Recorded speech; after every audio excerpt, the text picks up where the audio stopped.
Hello friends, welcome to my channel. स्वागत है guys आप लोगों का मेरे चैनल में। आप लोगों को पता है पेटीएम फिर से बाईबैक देने की सोच रहा है, तो उसका विचार चल रहा है बाईबैक देने का। 13 दिसंबर तक इसके बारे में हमें अच्छी खासी न्यूज़ देखने को मिल सकती है।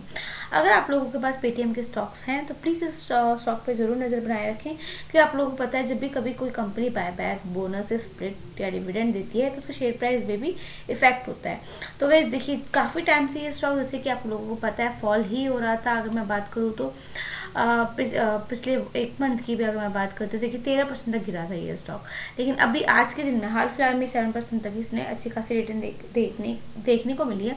वो भी इसलिए भी हो सकता है क्योंकि बायबैक की वजह से काफ़ी लोग आते हैं, उसके अंदर बाय करते हैं, स्टॉक के अंदर एंट्री लेते हैं।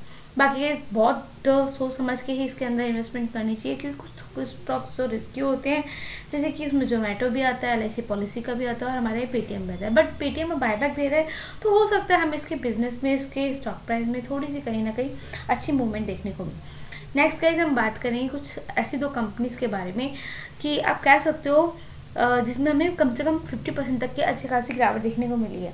तो भाई सबसे पहले मैं आप लोगों को दिखा दूँ, वो स्टॉक है नायका का, जिसको आप FSN ई-कॉमर्स वेंचर्स के नाम से जानते हैं। देखिए, काफ़ी लोग ये भी सोचते हैं कि कभी किसी स्टॉक में अगर 50% से नीचे की गिरावट देखने को मिलती है तो सोचते हैं कि ज़्यादा से ज़्यादा उसके अंदर उसकी क्वांटिटी को उठा लें और अपने पास उसको स्टोर कर लें। बट गाइस, आप लोगों को पता है अच्छे स्टॉक में इन्वेस्ट करने पे ही अच्छा प्रॉफिट मिलता है। कुछ ऐसे स्टॉक्स पे जो गिर रहे हैं और उनका फंडामेंटल स्ट्रांग नहीं है और आप उसके अंदर इन्वेस्ट करते हैं तो आप लोगों को आगे चल के भविष्य में लॉस ही देखने को मिलता है। उनको सामना भी उसी के अकॉर्डिंगली करना पड़ता है। देखिए, आज हम दो ऐसे स्टॉक हैं, एक तो FSN है और एक हमारा ग्लैंड फार्मा। तो इन दोनों पे थोड़ी बहुत चर्चा करेंगे। पहले मैं आप लोगों को नायका के बारे में बताना चाहती हूँ कि जैसे कि आपको पता है कि नायका के अंदर कम से कम, मैं आपको बता दूँ कि अगर मैं 1 ईयर की या 5 ईयर की देखूँ तो देखिए पिछले 5 साल में 55% हमें इसके अंदर नेगेटिव रिटर्न देखने को मिला है। तो गाइस, ये स्टॉक सही स्टॉक है या वैल्यू ट्रैप स्टॉक है, कुछ नहीं पता चलता इसके अंदर एग्जैक्टली। देखिए, ये कंपनी जो है अपने आपको डिजिटल कंज्यूमर टेक्नोलॉजी प्लेटफॉर्म के नाम से बोलती है और ये अपने ब्यूटी, पर्सनल, फैशन, इनसे रिलेटेड काम करती है। एंड ये ऑनलाइन ऑफलाइन बिजनेस भी है इसका। तो गाइस देखिए, अपने जो 90% ये जो रिवेन्यू कमाती है वो ब्यूटी पर्सनल से और 9% फैशन से कह सकते हो, और ये खुद के अपने ब्रांड प्रोजेक्ट चलाती है।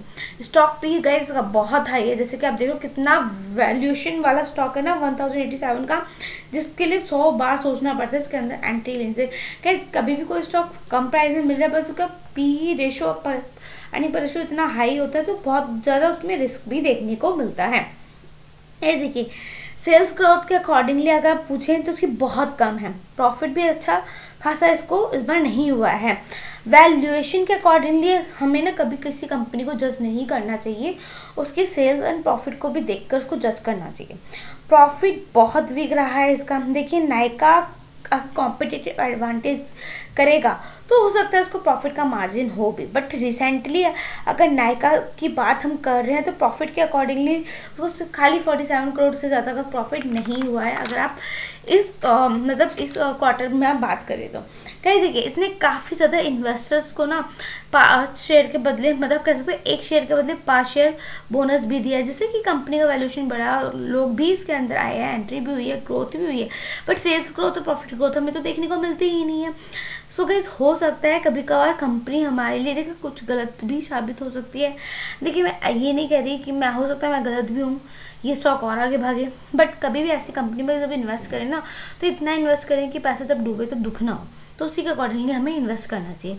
कहीं नेक्स्ट हम ग्लैंड फार्मा के अगर मैं बारे में बात करूँ तो देखिए, ग्लैंड फार्मा जो है कि एक इंजेक्टेबल कंपनी के प्रोडक्ट्स बनाती है एंड बड़ी ही लार्जेस्ट और फास्टर ग्रोइंग कंपनी है। ये कम से कम 60 कंट्रीज में काम करती है। 1730 तक चल रहा है इसका। अगर हम इसकी भी बात करें गाइज, अगर मैं पिछले 5 साल की बात करूँ, उसने 4% तक की स्टॉक, पिछले 5 साल के क्या गाइज, सबसे पहले हम इसका, मैं आपको बता दूँ, इसका जो IPO आया था वो 2020 में आया था, कोरोना काल में 1819 से शुरू हुआ था। एंड अब तक गाइज इसके अंदर हमें कोई भी अच्छे खासे रिटर्न देखने को तो नहीं मिले हैं। आप 1 मंथ में देख सकते हो 2% से रिटर्न ज़्यादा नहीं दिया है उसने, और अब तक ये पूरे 1 साल में 51% तक गिरा है गाइज। तो गाइज, कुछ स्टॉक्स हैं, इन दोनों ही स्टॉक को देख के आप नज़र में रख सकते हैं इन्वेस्टमेंट के तौर पे। अभी मुझे इसमें तो प्रॉफिट नज़र नहीं आ रहा है। और गाइस देखिए R&D का काम करती है, रिसर्च एंड डेवलपमेंट का काम करती है, प्रोडक्ट को नए प्रोडक्ट को इनोवेट करती है, देन उनका प्रोडक्शन करती है। कम से कम गाइस इसके अंदर 4.5 करोड़ का कह सकते हो कर्जा है, और इसका पी रेशो अगर मैं बात करूँ तो 27 है। एंड गाइस इसकी कैश इक्विवेलेंट की बात करें तो वो 3288 करोड़ समथिंग की है।